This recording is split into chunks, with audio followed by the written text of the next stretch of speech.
Muy buenos días, estimados participantes de nuestra sección de ética del docente de la Facultad de Ciencias de la Educación en nuestra querida Universidad de Carabobo.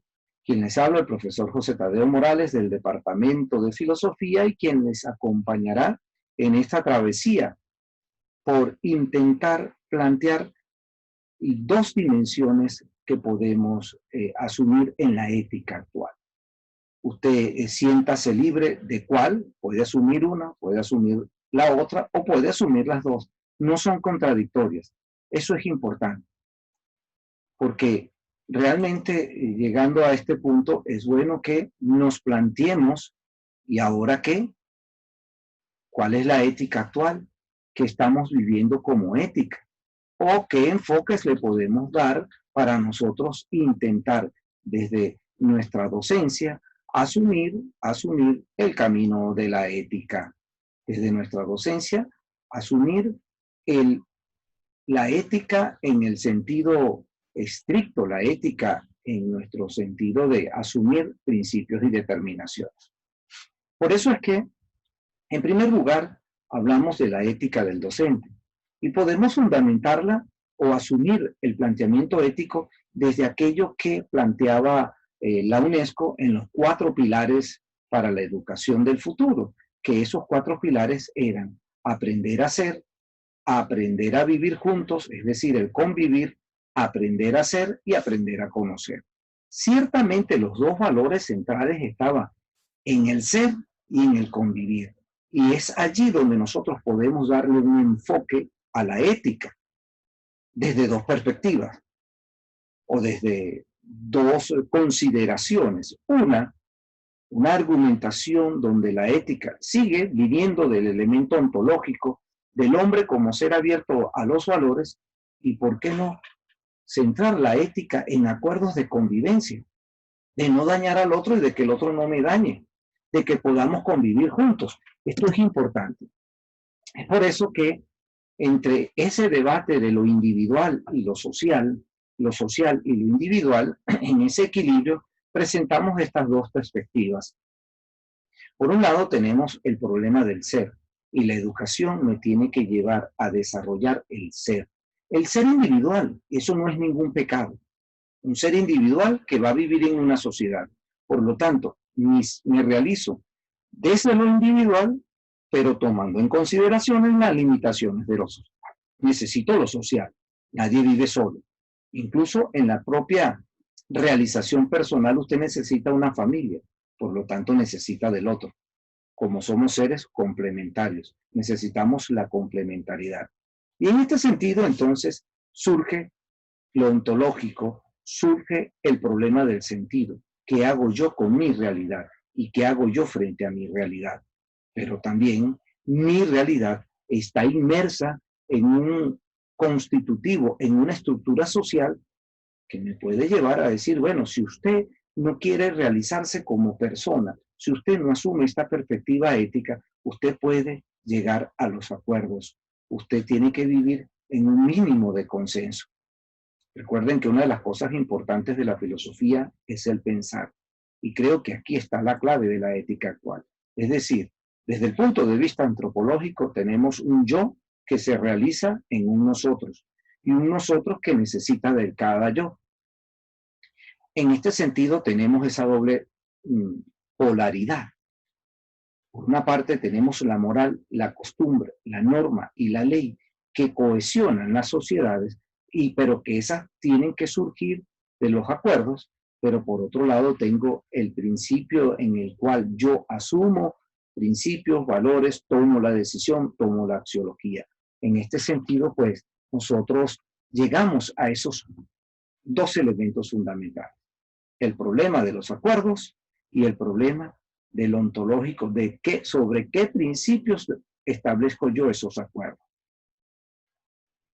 Ciertamente, desde el punto de vista ontológico, desde ese debate sobre el ser, una de las cosas que conseguimos al analizar y hacer fenomenología del ser es que el ser humano es estructuralmente ético, que la esencia del hombre nos muestra qué debe hacer el hombre para comportarse como hombre, sin caer en la falacia naturalista. Porque la naturaleza a la que accedemos es ya normativa. Nosotros cuando nacemos, de alguna manera, nacemos como hombres y nos regimos por determinadas normas que nos hacen vivir y realizarnos como hombres. Por ejemplo, una de las dimensiones para realizarnos como hombres es la dimensión trabajo, que es la dimensión hacer. Somos felices en lo que hacemos. Y como dice Aristóteles, no solamente en lo que hacemos, sino que en lo que hacemos sabemos por qué lo hacemos. Y esto es uno de los elementos significativos. ¿Por qué? Porque cada una de nuestras acciones, en algún modo, tienen un fin y nosotros les damos sentido. Y nos realizamos en la medida en que le damos sentido y plenitud a nuestra vida.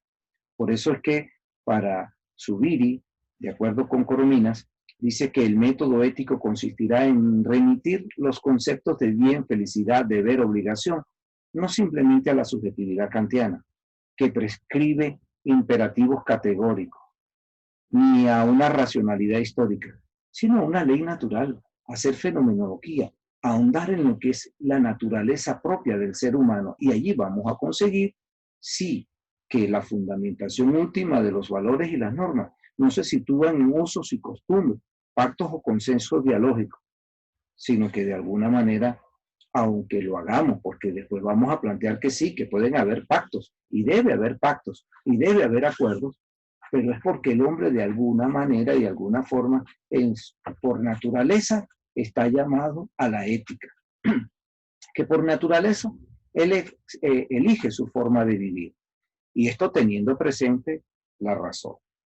La razón que es la que nos da cuenta siempre del orden natural y la prudencia intelectual que permite sacar conclusiones prácticas sobre hechos particulares a partir de generales. Es decir, pasada la modernidad y inmersos, y también, ¿por qué no?, dándole paso a la posmodernidad, el hombre se consigue que es un ente racional, es un ente que piensa, es un ente que es capaz de tomar conciencia. Que no lo haga, ya esa es otra decisión. Pero el hombre que es estructuralmente ético. Y es estructuralmente ético porque, como decía Husserl, al final de cuentas lo que le da objetividad a la toma de decisión que hacemos es la conciencia. Porque la conciencia no es vacío.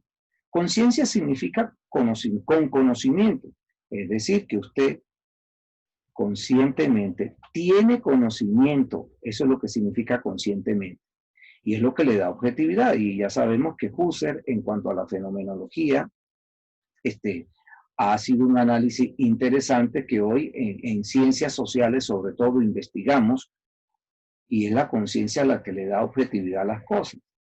Por lo tanto, frente al irracionalismo y los A de la posmodernidad, de alguna manera hemos hecho un estudio cartesiano de dudar de todo menos de estar dudando. Es decir, al final la conciencia comienza a erigirse como algo que aflora estructuralmente en la naturaleza humana. Que usted la utilice o no, ya ese es otro cantar.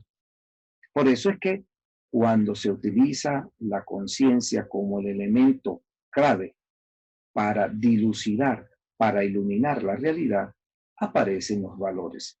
Y los valores que tienen, como lo decía Max Scheler en su fenomenología del valor, tienen fundamento, porque los valores valen por sí mismos. El bien seguirá siendo el bien aunque uno lo oculte. Independientemente de las estimaciones, el valor sigue siendo objetivo. Cuando la gente nos dice, mira, es que los valores están en crisis. No, los valores no están en crisis. Quienes están en crisis son las personas. Porque una persona que reflexiona y asume el valor, ahí lo tiene. Seguirá siendo una persona ética. Y que la persona no quiera asumir el valor, eso no significa que el valor pasó de moda. No, significa que yo no lo he asumido. Y eso no les demerita ser valor. Es como decía el amigo Lainez, hay entes de razón que son eternos, son inmutables, y en esos entes de razón, como él hablaba de los principios, aquí tenemos, por ejemplo, el caso de los valores. El bien seguirá siendo el bien, como valor, porque vale en sí mismo. Y el mal, pues, seguirá siendo la situación que me aleja del valor. Pero que yo haga el mal no significa que el valor esté en crisis. El que está en crisis soy yo. Ese es el elemento clave que nos da la ética. Y es por eso que Karol Wojtyla, el Papa Santo, nos dice, si la clave de la educación es el ser, si en los 4 pilares para la educación del futuro, es más, antes tenían esos 4 pilares, he descubierto ahora, mire, también, y les recomiendo eso revisar, que el 5.º pilar de la educación es educar para trascender. Y es interesante porque ya hace años tengo un artículo que se llama, mejor dicho, Educar para la Trascendencia. Y es por eso que creo que eso supera también las éticas que pueden surgir simplemente de una convivencia y que nos determinen un sinsentido como pudiese ser, y eso lo escribe muy bien el compañero, el doctor Gerardo Barbera, cuestionando cierto nihilismo de ciertas éticas de la naturaleza que nos permitan convivir, pero sin trascender. Lo importante es lo que plantea aquí Wojtyla. Ser es ser persona. Y una de las claves de la educación es educar para el ser, educar para que la persona sea. Y para educar para la que la persona sea, necesitamos la convivencia, que es lo que viene después. ¿Por qué? Porque la persona es sujeto en tanto que no hay acción sin una persona que la realice. Es decir, para que haya una acción, para que una realidad se convierta en realidad, necesitamos una persona que le dé sentido.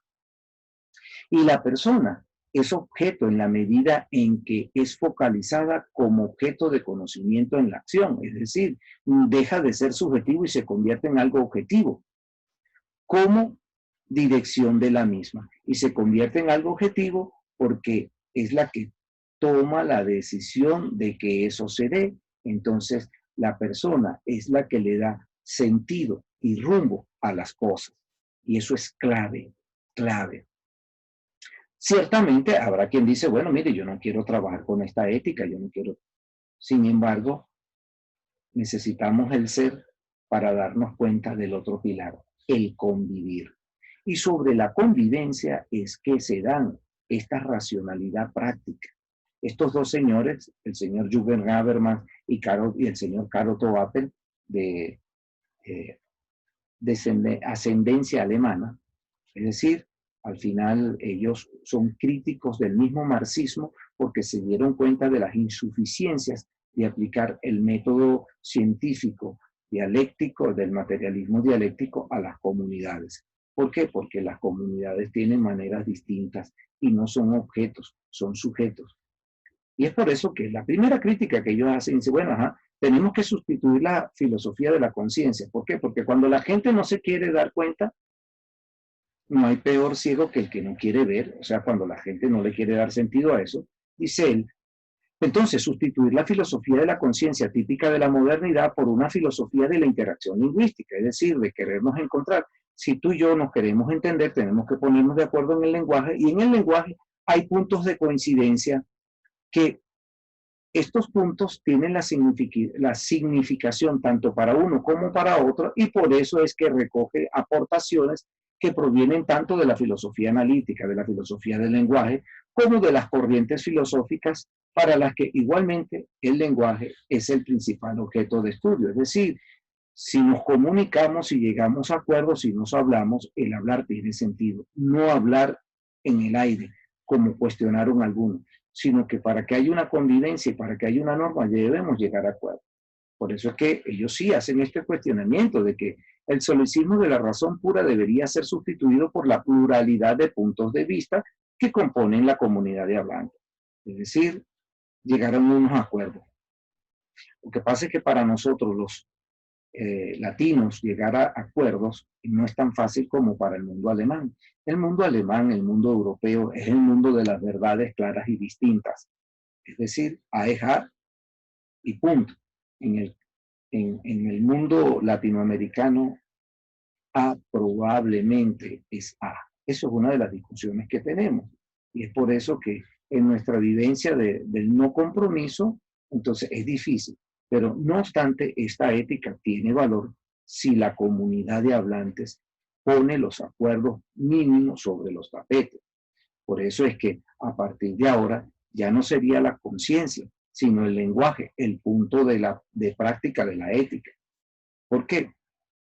Porque la concepción del lenguaje permite partir de lo que los fenomenólogos llamaron el mundo de la vida, es decir, el mundo de la cotidianidad. En el mundo de la cotidianidad vemos cómo resolvemos y cuáles son las normas básicas que surgen para resolver en convivencia. Nosotros en Venezuela vinimos de una cultura del tánatos. Nosotros desde el año 89, desde el año 89 ya vivíamos una crisis profunda social, pero ya a partir del año 2000 empezaron a incrementarse las muertes por violencia. Y es bueno, vayan al Observatorio Venezolano de la Violencia para que vean cómo en un año, en 20 años se pasó de 2.000 muertos a causa de la violencia y llegamos al extremo de 28.000 muertos a causa de la violencia.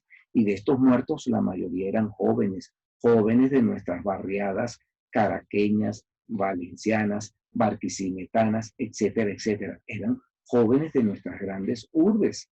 Básicamente, sistemáticamente, se ha cometido para mí una especie de genocidio juvenil. ¿Por qué? Porque no aprendimos a convivir y nuestra convivencia era centrada en la violencia, en la ley de más fuertes, en lo que dice Nietzsche, la voluntad de poder. Por lo tanto, ¿qué es lo que intentan estos decir? Bueno, la realidad de unos hablantes que ponen nombre a las cosas y las relacionan entre sí, pero que también las valoran. Entonces, es una lógica centrada en los acuerdos que nos permite asumir responsabilidades y dar cuenta de.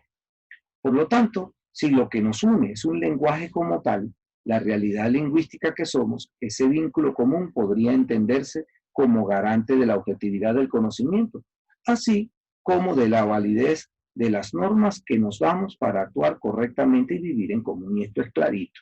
Nos ponemos de acuerdo en el lenguaje, con el lenguaje construimos nuestra manera de vivir, y eso se convierte en norma en nuestra cotidianidad. Y eso es lo que nos compromete. Porque para poder hablar y entenderse, los interlocutores aceptan un consentimiento potencial que los obliga a no usar arbitrariamente los signos. Mire, y esto es claro, sino a someterlos a una regla semántica y también pragmática. Para hablar y entenderse, necesita ponerse de acuerdo en el mismo canal y con las mismas significaciones. Y las mismas significaciones llevarán a compromiso. Esto es el punto clave. ¿Por qué? Porque para que usted se entienda, se exige el reconocimiento recíproco. Por eso la clave es el lenguaje. El lenguaje, el encuentro en el lenguaje. ¿Por qué?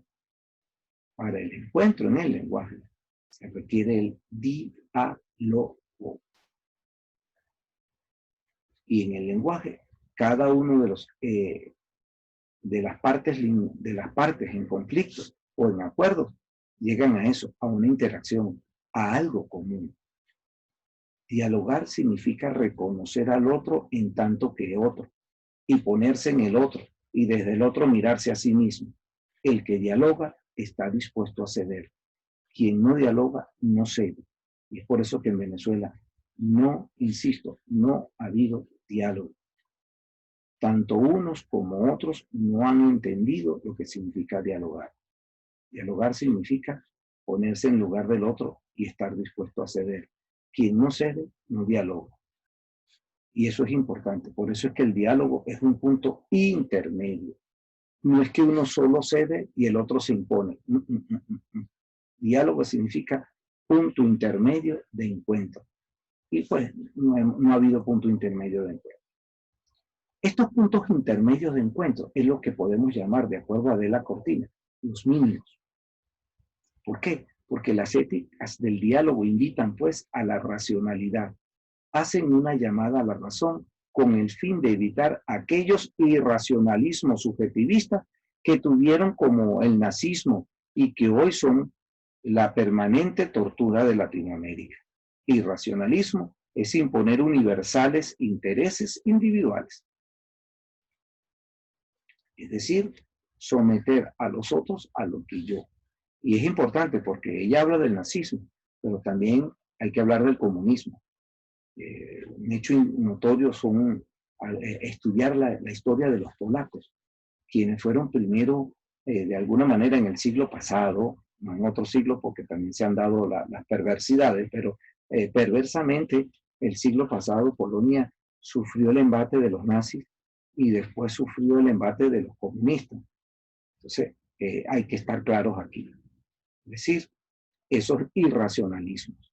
Irracionalismo, ¿por qué? Porque se alejan de la razón e imponen universales intereses a individualidades.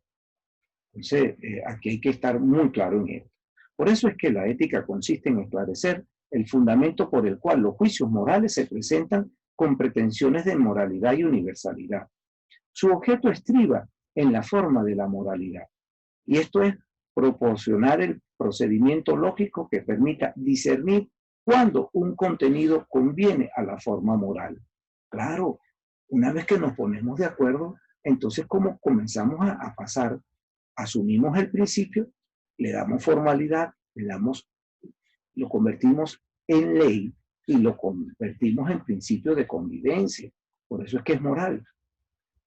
Por eso es que, de acuerdo con estos mínimos, la norma en que su sociedad van a regular la convivencia debe tener en cuenta los intereses de todos los que van a ser afectados en pie de igualdad y no se conforme con los pactos fácticos.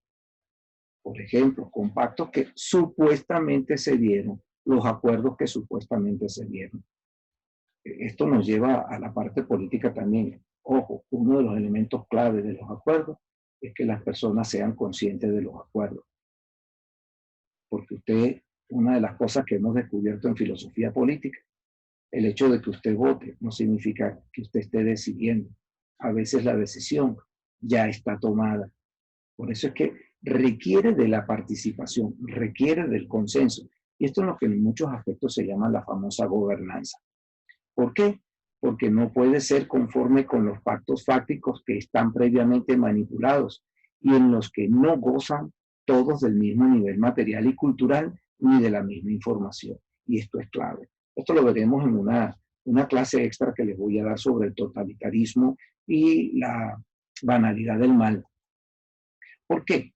Porque de alguna manera el punto clave, y fíjense, aquí volvemos a conectar con lo ontológico, no desde el punto de vista de lo protomoral, sino de la exigencia de lo universal en lo que hemos convenido como los derechos humanos, que son la exigencia cuya satisfacción debe ser obligada legalmente y por lo tanto protegida por los organismos correspondientes. Y el respeto por los derechos es la condición de posibilidad para poder hablar de hombres con sentido. Es decir, al final debemos defender los derechos humanos, el derecho a la paz, el derecho a la salud, el derecho a la convivencia. Hay por allí movimientos minoritarios que quieren ponerle su exigencia minoritaria a la mayoría. No, la exigencia minoritaria se respeta, pero no quiere decir que la exigencia minoritaria sea una imposición para la mayoría. Si la mayoría no quiere decidir por eso, el hecho de que usted esté en desacuerdo conmigo no significa que por eso yo tenga que imponerle mis ideas. Esa es una de las situaciones críticas de los derechos. Por eso es que los mínimos, los comunes acuerdos, deben ser explícitos, pues son los valores que una sociedad democrática debe transmitir. Principios, valores, actitudes y hábitos a los que no se puede renunciar, pues sería renunciar a la vez a la misma humanidad. Creo que esto está clave. No dar nada por supuesto, y tienen que ser explícitos, no implícitos, no, explícitos, tienen que estar aflorados, tienen que manifestarse de tal manera que la gente lo pueda asumir. Y esto es lo que hacen las grandes sociedades democráticas. Si nos damos cuenta, queridos participantes, aquí hay todo un transitar ético. Aquí vean ustedes desde Aristóteles Tomás, Kant, Bertrand Russell, Caro Apel, Adela Cortina. No hemos hablado de la ética de la liberación, pero también hay esa perspectiva ética. Lo importante para, para estos elementos, o para como síntesis de nuestra actividad de hoy, nuestras consideraciones para la reflexión. Sí, uno, hay distinciones entre ética y moral, una como individual, otra como social, una desde los principios, la otra sobre la ley. ¿Cuáles son los fundamentos para asumir una ética? La ética no necesariamente es equivalente a la moral.